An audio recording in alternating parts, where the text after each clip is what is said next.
High court के फैसले से सहमत नहीं और मुझे ये हक है। ओवैसी।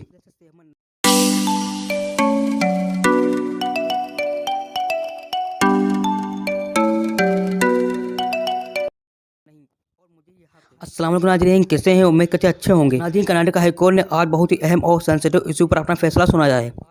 फैसला सुनाने के बाद पूरे देश में माहौल गर्म है। मुसलमान कहीं ना कहीं निराश और गुस्सा भी है। नाज़रीन, पिछले दिनों कर्नाटक के एक स्कूल से उठा हिजाब का मुद्दा जो आखिर में कर्नाटक हाईकोर्ट तक जा पहुंचा। हाईकोर्ट में केस चला, दोनों पक्षों को कई दिनों तक सुना गया। तो उसी सिलसिले में आज कर्नाटक हाईकोर्ट ने अपना फैसला सुनाया है। फैसले में हाईकोर्ट ने के जज ने क्या कुछ कहा, आइए हम आपको बताते हैं। कर्नाटक हाईकोर्ट ने हिजाब विवाद पर फैसला दे दिया है। इसमें हिजाब को इस्लाम की अनिवार्य धार्मिक प्रथा का हिस्सा नहीं माना गया है। अब इस मसले पर राजनीति भी तेज हो गई है। कर्नाटक हाईकोर्ट ने तेजर संस्थानों में हिजाब पर प्रतिबंध को चुनौती देने वाले सभी याचिकाकर्ताओं को खारिज कर दिया है। कर्नाटक ने कहा है कि हिजाब पहनना इस्लाम की अनिवार्य धार्मिक प्रथा नहीं है।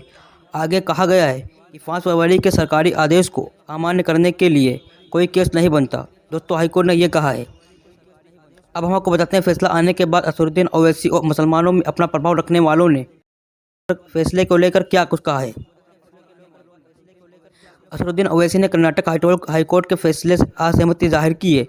इतना ही नहीं, उन्होंने कहा है all India Muslim personal law board समेत बाकी संगठनों से इसके खिलाफ आवाज़ उठाने की अपील की है। आमीम के सदर और हैदराबाद सांसद असदुद्दीन ओवैसी ने लिखा, मैं कर्नाटक के फैसले से सहमत नहीं हूँ। मुझे असहमत होने का पूरा हक है और मुझे उम्मीद है यह याचिकाकर्ता सुप्रीम कोर्ट जाएंगे। ओवैसी ने अगले ट्वीट में लिखा है, मुझे उम्मीद है कि all India Muslim personal law board के साथ बाकी संगठन भी इस फैसले के खिलाफ अपील करेंगे। हिजाब विवाद मामले में फैसला सुनाते हुए कर्नाटक हाईकोर्ट ने कहा कि स्कूल यूनिफॉर्म का प्रिकॉशन एक उचित प्रतिबंध है जिस पर छात्र आपत्ति नहीं कर सकता है। सुप्रीम कोर्ट जाएगा हिजाब का मामला।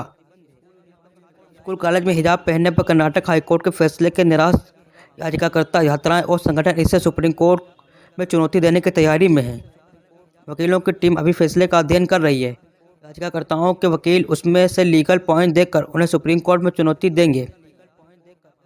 कर्नाटक हाईकोर्ट का विरोध करते दिखे कई मुस्लिम गुरु और नेता जिनकी मुसलमानों में अच्छी पकड़ है। जम्मू कश्मीर के पूर्व मुख्यमंत्री महमूदा मुफ्ती ने कर्नाटक हाईकोर्ट में फैसले को निराशाजनक बताया। मुफ्ती ने कहा, एक और हम महिलाओं को सशक्तिकरण की बात कर रहे हैं तो दूसरी तरफ हमने उनकी साधारण पसंद के अधिकार को नकार रहे हैं। यह सिर्फ धर्म का मामला नहीं बल्कि चुनने की आज़ादी का मामला भी है।